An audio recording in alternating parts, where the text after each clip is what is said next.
Alongside Graham Dillette and Bob Weeks. Gents, we were expecting challenging conditions during Friday's second round, and we got just that. Graham, what stood out most to you?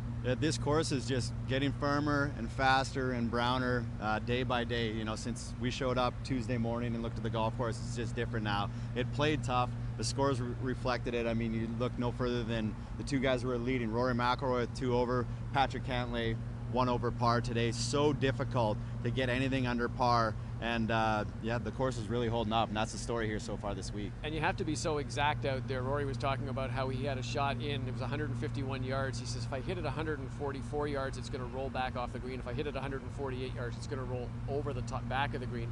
Precision, you have to be on these greens. It's so tough. Bryson DeChambeau was the same kind of guy out there. He said, all I did was aim for the fattest part of the green. I didn't aim for one flag all day. Playing a little bit defensive, but he didn't drive it all that well. He had to come out of some of that native area. So that's the kind of things that they're dealing with here, and it's just going to get tougher as it gets firmer and faster. And some of these pin placements today, super dicey.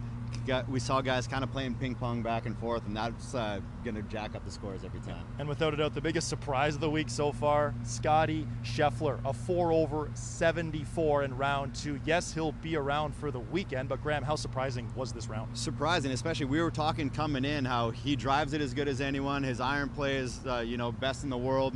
Around the game, he's one of the best in the world, and his putting has been better this year.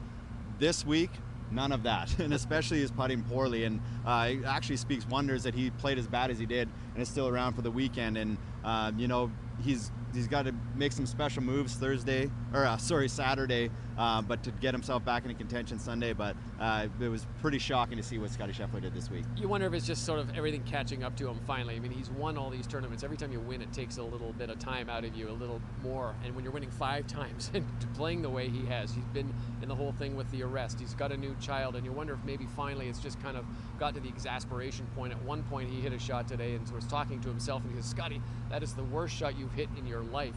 So you know he's a little bit frustrated. And Scottie Scheffler lost 3 strokes alone just on the greens. How about the Canadian story? Taylor Pendrith, Corey Connors, both with some rather adventurous rounds, starting, Graham, with Taylor Pendrith. Yeah, I mean, disheartening as a pro to do what he did because he played so well for 17 holes. I mean, just grinding it for 5 hours out there. Comes to the 9th, his 18th hole, plugs it in the front bunker. I mean, if he's just short, he's in the flat part of the bunker. Pretty simple up and down. If he lands it just on the green, he's close. And he's got a birdie putt, and all of a sudden he goes from the front bunker over the back, leaves it back there and up, and doesn't get down and into from there, and makes a 6 on the last hole to drop way back and feel like he just kind of gave it away. It's a disappointing way to finish, but he played really well. Corey Connors did exactly the opposite. Started off with a double, but then kind of got his groove back in. On that 9th hole, he hit it to about 2 feet for a little easy birdie. So he finished on a high note, but they're both in there for the weekend. Some of the Canadians, unfortunately, to miss the cut: Adam Hadwin, Mackenzie Hughes, Nick Taylor, and unfortunately as well, Tiger Woods won't be around for the weekend.